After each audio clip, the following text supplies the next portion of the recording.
Hello, my lovelies. Hello, my beautiful souls. Welcome. Namaste. I'm Michelle Elizabeth, aka Coach Punky Pixie, your soul coach, and I'm here to bring you a message. First of all, I'm going to clear the energy here. So, clearing your energy with some Palo Santo. Take a deep breath and relax. And I'm going to give you a channeled message from the Pleiadians. It's guided by the Pleiadians, but it's specifically from the Divine Masculine, what the Divine Masculine wants to say to the Divine Feminine, or what your specific person wants to say to you. So this is a very specific message. It's not intended for everybody. So as with all of my messages, always take what resonates and leave the rest behind. First of all, before I get into the actual message, I'm going to give you a mudra that you can do while we are meditating or while you're listening. This one is called, it says the upper hand, keep cool. And this is how you do it.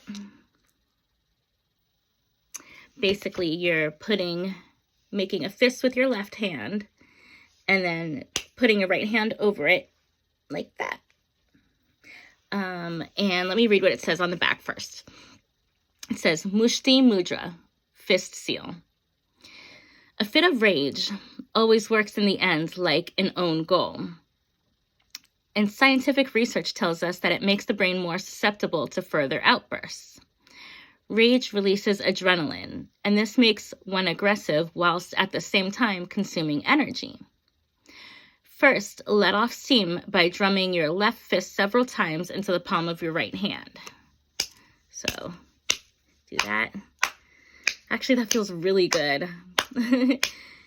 You might have like a lot of stress, or you might be feeling heavy energy, and this helps get rid of it in a healthy way. Okay. When you feel ready, go ahead and make the mudra, make the seal. And it says, whilst performing this mudra, imagine yourself under a cold shower, which gives you a good cooling off. You're being cooled and refreshed. Then take your time to consider carefully what you can do to change things and avoid future flare-ups. There is always a way. Have a good look for it. And at the bottom it says 38. So you might be 38, or that number could be significant to you, or March 8th could be significant, or August 3rd. And it says, I master my life using a cool head and a big heart. And then actually 8, 9, 10, 11. If you add them together, it's 11. So you or your person could be a life path 11, or it could be 2 when you reduce it down, life path 2. Okay. I master my life using a cool head and a big heart. So first of all, it seems like that's part of what the masculine is going through. The masculine is got a lot on their plate right now, and they're trying to sort it all out. They're trying to master their life using a cool head and a big heart. And what came out as I was getting ready and shuffling the cards, channeling this message, was King of Wands, the High Priestess, and Six of Swords. So the Divine Masculine is in this King of Wands energy. He's very fiery and passionate. And he sees the Divine Feminine as the High Priestess. He finally sees her clearly. He finally sees her worth and her value. And he wants to move forward away from confusion, away from the past, away from all the craziness in the past, and move forward in a healthy way. But he's not totally sure how yet. So the Pleiadians are giving me the words that he wants to say to you.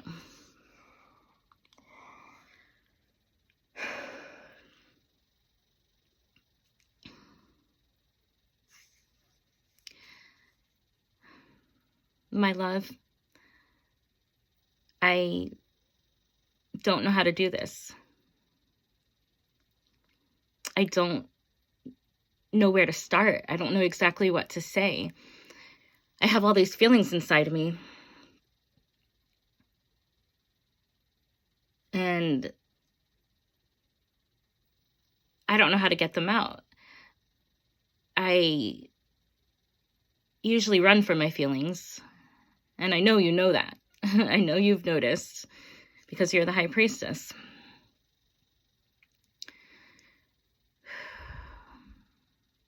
But they say just start at the start. I wasn't planning on falling in love with you. I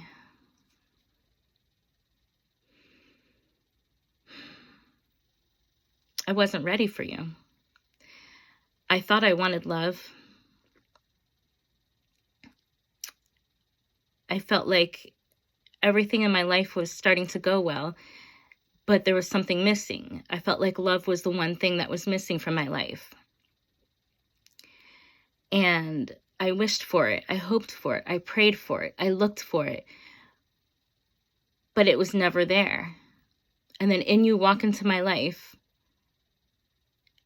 and it hits me over the head like a ton of bricks.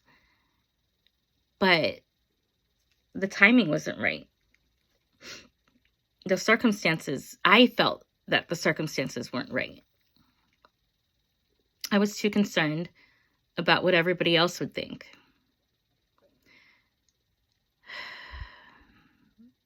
If I'm being totally honest,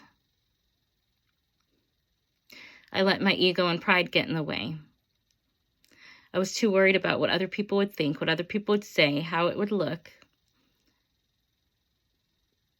And to be totally honest, I didn't trust you at first. I thought you were too good to be true.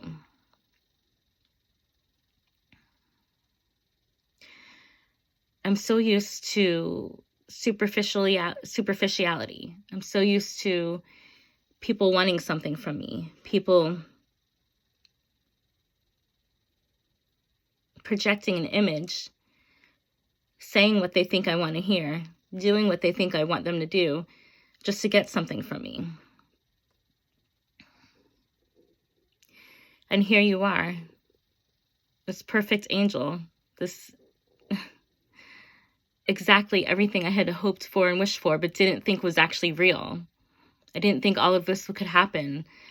I didn't think one person could actually, that my mystery, like the person of my dreams, I didn't think that really existed. But I wanted it. I thought pushing you away would make things easier. I thought it would be out of sight, out of mind. But I was wrong. The more I pushed you away, the more I missed you. The more I craved you. And it hurt when you walked away. When you said you were no longer interested. It really hurt my pride. You see, I thought that, this is going to sound so dumb. I thought I had you wrapped around my finger. I thought that I could push you away and you would chase me. I thought that I could put you on hold for later when my life was more together.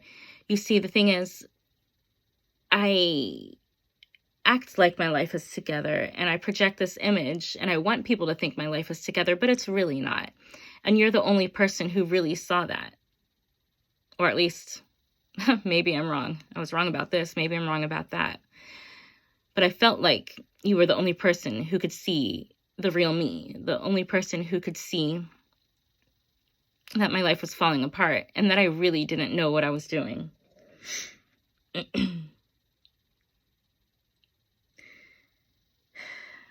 Pushing you away was the worst mistake of my life because you were my lucky charm. You were the reason things were flowing well in my life. And I didn't appreciate you. I guess God took you away from me so that way I could see the truth. You do see right through me. And that's scary because I'm very flawed. I feel like I'm not good enough for you. I feel like maybe in the future we could be something. I dream about it all the time. I daydream about it. And honestly, I'm planning for it. I'm trying to build a future for us, if you'll have me. I know I don't deserve it. I know that the way I've treated you, the things I've said, how I've acted, it's so incredibly immature. And you deserve so much better than that. But I see you moving on, and I feel you moving on, and it scares the hell out of me. It scares me, but it motivates me at the same time. It motivates me to hurry up and get shit done, get my life together, so that way I can provide a future that's just a future that you deserve. You see, you are,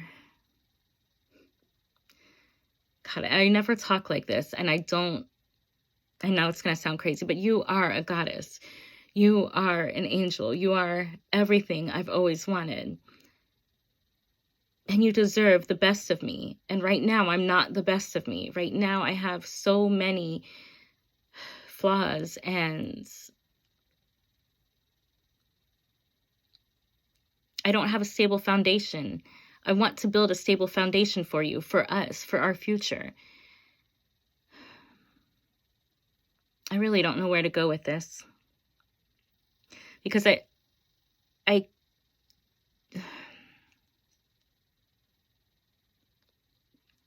want to ask you to wait for me. But the thing is, I need you now. I want you now.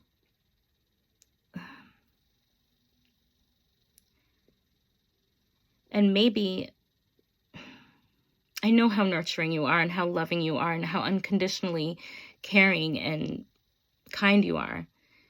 So a part of me is hoping that you will still, that you'll see my flaws and still love me anyway, and still give me a chance anyway. I finally see clearly. I finally see that you and I are destined to be together. And it is so hard for me to say that because I never used to believe in this stuff. But you changed me. Seeing your strength, your strength and your kindness at the same time. You are so strong and have overcome so much. And I don't know how you do it. And I want you to teach me how to do what you do. But at the same time, I want to protect you. I want to lead you and guide you and provide for you. I want to give you a life that is deserving of you.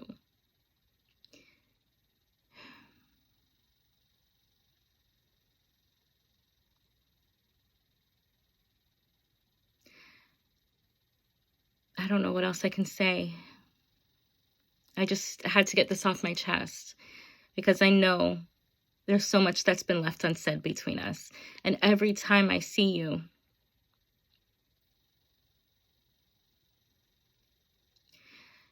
I feel like an idiot. I feel like an idiot for pushing you away.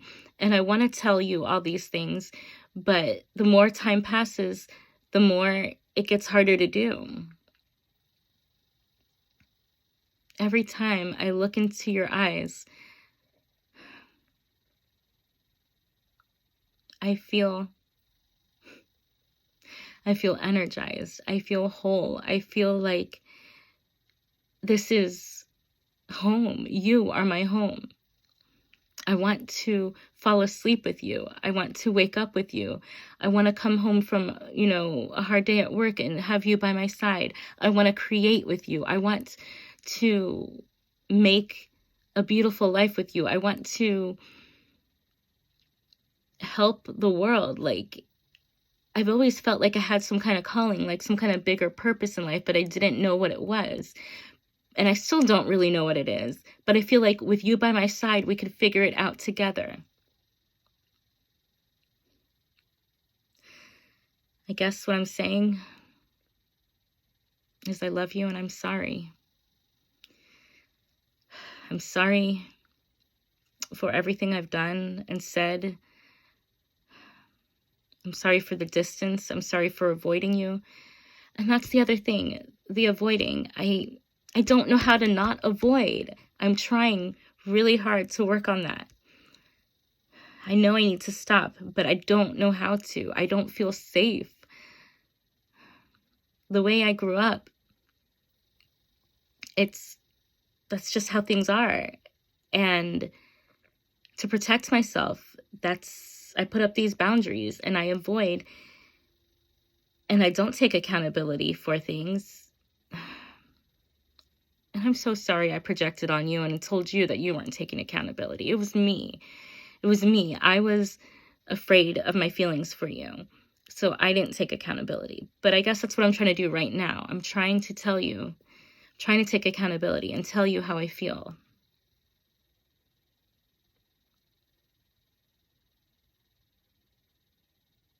I love you. And I want you in my life. If you'll have me, in whatever way. I want to try to work on things with you. There's only so much I can do on my own. There's only so much healing one person can do alone. There's some healing that has to be done in relationship. I know I struggle with communication. And you make it worse. I'm not trying to blame you. It's just like, my feelings for you are so overwhelming that I have communication issues in general, but most people, I can kind of get over it. I can just push myself through and get through it. But with you, I just clam up. I get so nervous and I don't know what to say. And then I say the wrong thing and I just shut down. But I want to work on that. I want to work on that with you. So please, if you'll have me, please, will you be my partner and work on this with me? Let's fulfill our destiny. Let's fulfill the soul contracts that we have. I know it sounds stupid, but I think we do have a soul contract. We're here to help each other somehow. And I want to explore that with you. I love you. Thank you. God bless you. Okay. That was so weird. I've never done a channeling like that before, but I've been feeling called to do it. So I hope you guys enjoyed that.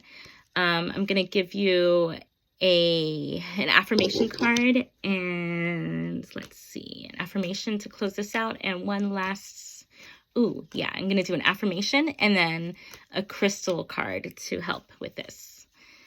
Okay. And let me know in the comments if you like this kind of thing. I might do more of these kind of channelings if you guys like it. Okay. And the affirmation is, today I feel optimistic. Today I will see the beauty and goodness in the hearts of every person I interact with. I think that's a beautiful way to close this out. Feeling optimistic.